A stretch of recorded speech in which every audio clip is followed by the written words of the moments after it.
Bon début de soirée sur Top Music. Oh, mais qu'est-ce que c'est chaud dans la playlist Alsace. Reik a un passo de la Luna pour la suite. Et comme tous les jeudis, elle est de retour dans le studio pour une nouvelle chronique, un nouveau coup de cœur. Céline du blog unefilleenalsace.com. Bonsoir Céline. Salut Erwan. Alors avec le retour des beaux jours, moi j'adore ressortir mon 2 roues et me balader en Alsace à vélo. Quand on partait de bon matin, quand on partait sur les chemins. Avec qui? Avec Céline. Vas-y, je te laisse continuer. Alors, il faut savoir que chez nous, on a quand même plus de 2500 km de véloroutes et de voies vertes.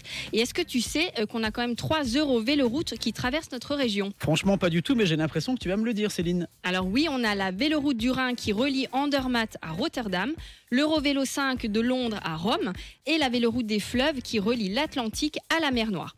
Alors, on a entre autres la véloroute du Vignoble qui partage son itinéraire avec l'Eurovélo 5 et qui suit la route des vins d'Alsace de Marlenheim à Thann.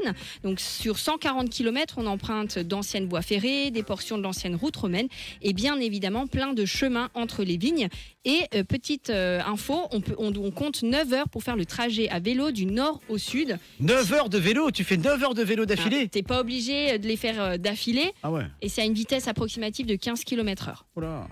Alors, il y a plein d'autres circuits plus accessibles côté plaine et tout aussi jolis comme la véloroute du canal de la Bruche ou encore celle du canal du Rhône au Rhin au bord de l'eau. C'est très bucolique. Et romantique comme toi, Céline. Oh, c'est parce que c'est la fin, là, tu me... Je te flatte. Tu me flattes. Allez, un dernier petit coup de cœur tout près de chez moi, c'est la voie verte entre Rosheim et les carrières de Saint-Nabord. On pédale au pied du Mont-Saint-Odile entre vergers, vignobles et forêts sur 11 km le long de l'ancienne voie de chemin de fer. Cette ligne permettait en fait à l'époque le transport des pierres issues des carrières de Saint-Nabord vers la plaine d'Alsace. Elle était également jusqu'en 87 un service de train touristique pour les voyageurs de la ville qui venaient visiter le Mont-Saint-Odile. Et sur le parcours aujourd'hui, il y a plusieurs sculptures qui rappellent ce passé historique.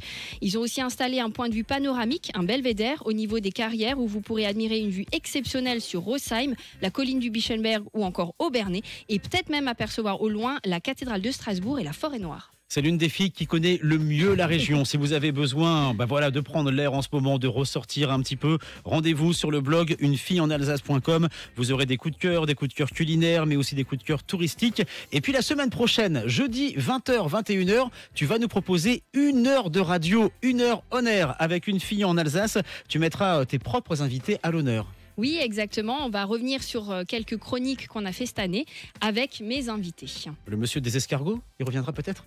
Peut-être. Surprise. On verra. Merci beaucoup Céline, passe une bonne semaine et alors à jeudi prochain pour une grosse émission. À la semaine prochaine.